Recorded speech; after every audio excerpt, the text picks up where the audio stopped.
So today I've got the Frogman on, and it's quite a cold day, and I've realised I'm a little colder than I realise.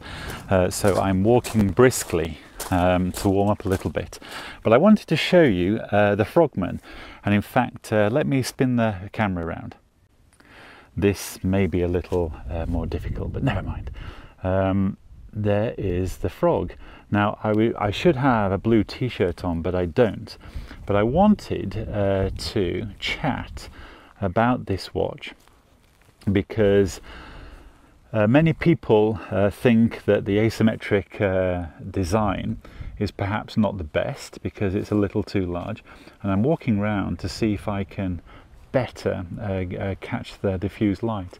In actual fact, because the light is diffused, it's sort of good in all the directions, and the blue nicely contrasts against the green grass and my top anyway, so maybe that looks okay.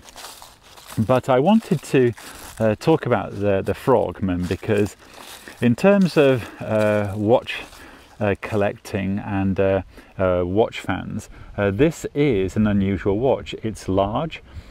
It is a manual dive watch.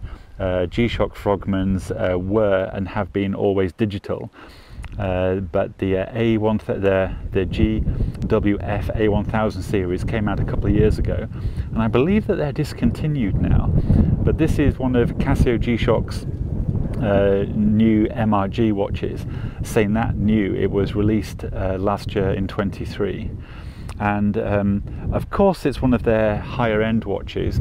These are quite expensive, but it is made with their very best technology and with very best premium materials like grade 5 titanium.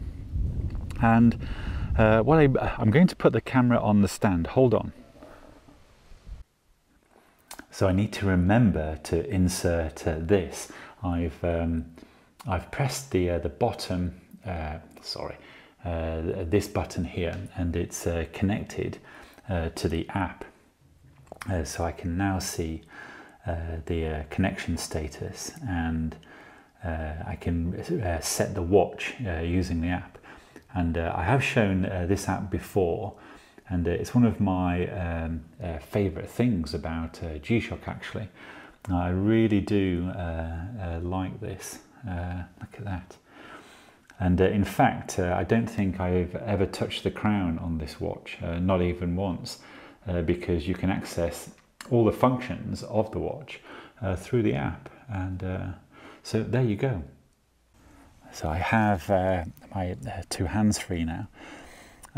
So this is, I suppose, an acquired taste for its cost, because these are quite expensive.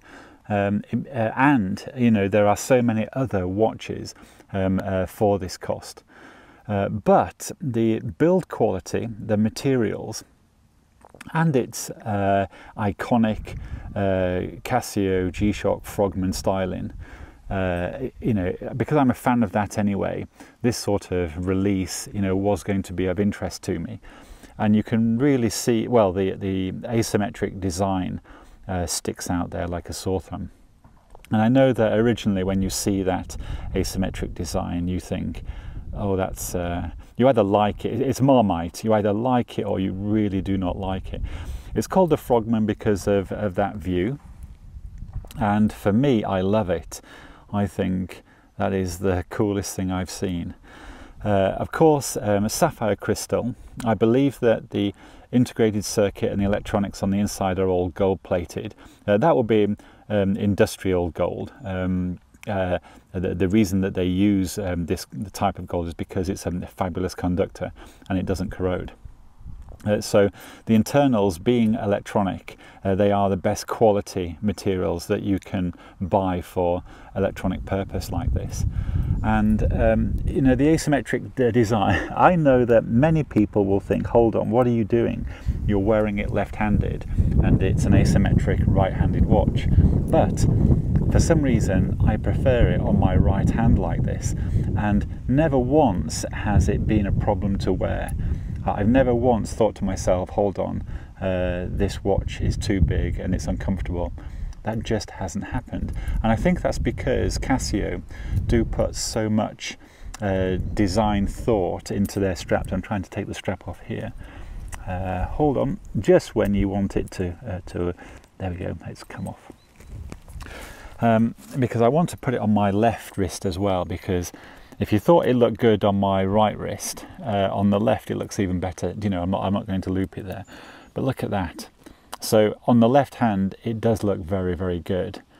It looks super. In fact, in this light, whilst I'm wearing this now, I like it even more. It is a watch that you perhaps wear on the beach or on a walk, outdoor activity, or you're in the mood to wear a big thing like this, because you know that's, I suppose, it's aesthetic. In fact, let me get it on the wrist because I want to walk along with it. There we go.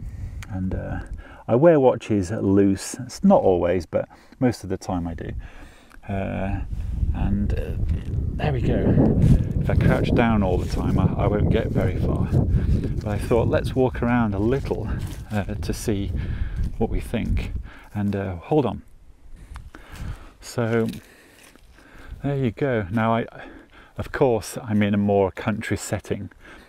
For some reason, a watch like this, I do find myself wearing my digital larger G-Shocks in the country. I don't know why, and I like wearing this for a walk because the stopwatch and timer function is so excellent.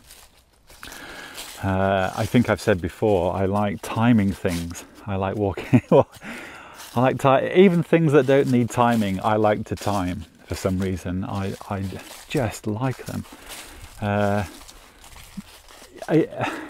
I know that it looks the way it looks, and you really might not like it because it's too boisterous and it doesn't fly under the radar, but I don't want a watch to fly under the radar. I want a watch to grab hold of that radar and throw it over the wall. I want watches to, you know, be a statement. I've never understood watches that fly under the radar. I don't think I've ever thought to myself, I want a watch that flies under the radar. I don't think I've ever thought that. And also, I've never wanted a very thin watch either. I want the watch case to have lots of integrity, so that if you do stress the watch because you fall or grab something and you tense up the strap, it doesn't bend the case or make the crystal pop out. So I've never understood thin watches or very small watches or fly under the radar watches. I've never once thought that. I've always thought, give me something that screams attention, and it looks like this. And those that know will know the build quality and the quality of the materials used, the technology built in. They will know that this, you know, really is at the very top of its game there. And you know, once again, the aesthetic is so cool. And one last shot, I will spin the camera around. Hold on. I can't see the viewfinder, so I've no idea if the watch is in view there. But take a look. This is, I'm not joking. If you are a G-Shock collector, this has to enter, you know, fall on your radar, and perhaps you're thinking, I do like that. If you like the Frogman anyway, this straight away falls into the category of a grail watch. I do think that. And I think it's one of those watches that in years to come, when it's been discontinued, is when it's going to be even more desirable, and the price, unfortunately, will probably rocket up. But I imagine that this watch will be popular and well thought of for years to come. Anyway, perhaps I'm not, you know, wearing the best outfit today, but there you go. The G-Shock Frogman has to be one of the coolest watches in the world. I've said that before, but I really mean it. And there you go.